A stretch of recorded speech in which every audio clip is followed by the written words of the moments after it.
Hello students, good morning to all. Welcome back to Science Online class. It's evening time. Alisa has come to her garden with her mother. Mom, this garden is so beautiful. I love the small mango plants around. Alisa is all happy and excited to see so many baby plants around. Dear children, have you ever wondered where do these small plants come from? Well, that's what now I'm going to explain to you. Okay? Students, in this class we are going to learn about reproduction. How will you define the process in simplest word? Let us divide the word reproduction. The word re means again and the word production means making. So, we can define the process as making something again. Okay? For examples, a mango tree gives a mango plant, while cat gives a kitten. This is what we mean by reproduction. Students, all living organisms reproduce young ones like themselves so that life on earth can continue. Children, answer my question. Do all organisms reproduce in the same way? No. Animals and plants reproduce in different ways. Very good, children. First, let's discuss about reproduction in plants. Students, look at this image. There are many small mango plants are there, isn't it? Yes. Where do these small plants come from? They actually come from big trees of the same kind. Plants reproduce new plants of their own kind. This is known as the reproduction in plants. Students, most of the plants reproduce through seeds. For examples, pomegranate, bitter gourd, and papaya. When human beings and animals throw away the seeds after eating the fruits, under favorable conditions, the seeds germinate and grow into a new plant. Here, germination means the process by which a seed starts to grow. So, what is germination? The process by which a seed starts to grow is known as germination. Very good, children. An average strawberry fruit has 200 seeds. Okay? It is the only fruit that bears its seeds on the outside.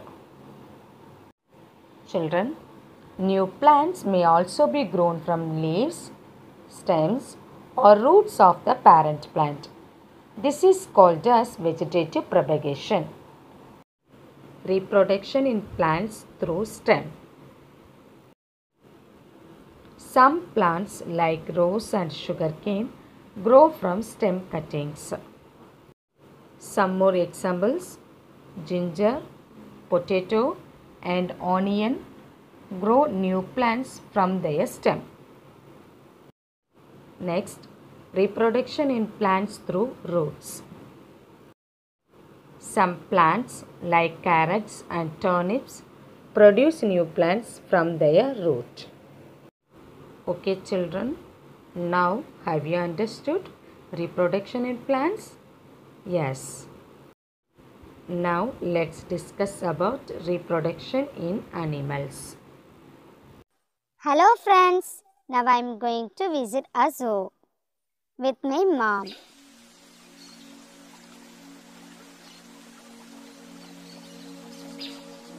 Look Mama, this elephant is so busy looking. after its young ones. Baby elephant just as mama elephant. Yes, you are right. Have you ever wondered why this baby elephant is just the same kind as her mama? Why it is not like dog or monkey? Mama, I am very much curious to know the reason. Like I am also the same kind as you are. Let me explain. Dear children, as we know, plants reproduce their own kind. Isn't it? Yes. As like plants, animals and human beings also have ability to produce more of their own kind. This process is called reproduction. Students, animals reproduce in two ways. One is by laying eggs and another one is by giving birth to young ones. Okay? Yes. First, let's discuss about animals that give birth to young ones. Some animals give birth to their young ones, like cats, dogs, lions, tigers, human beings, etc. Animals that have hair or fur feed on their mother's milk and directly give birth to their babies are called mammals. When babies are born, they are weak and helpless. Their mothers care for them and protect them till they learn to look after themselves. Mothers feed their babies with their own milk. Such animals are called mammals. So, animals that give birth to young ones are called viviparous animals. Okay. So, what are viviparous animals? Animals that give birth to young ones are called viviparous animals. Very good, children. And let's discuss about animals that lay eggs. Most of the animals other than mammals reproduce by laying eggs. Animals like birds, frogs, snakes, fish, etc.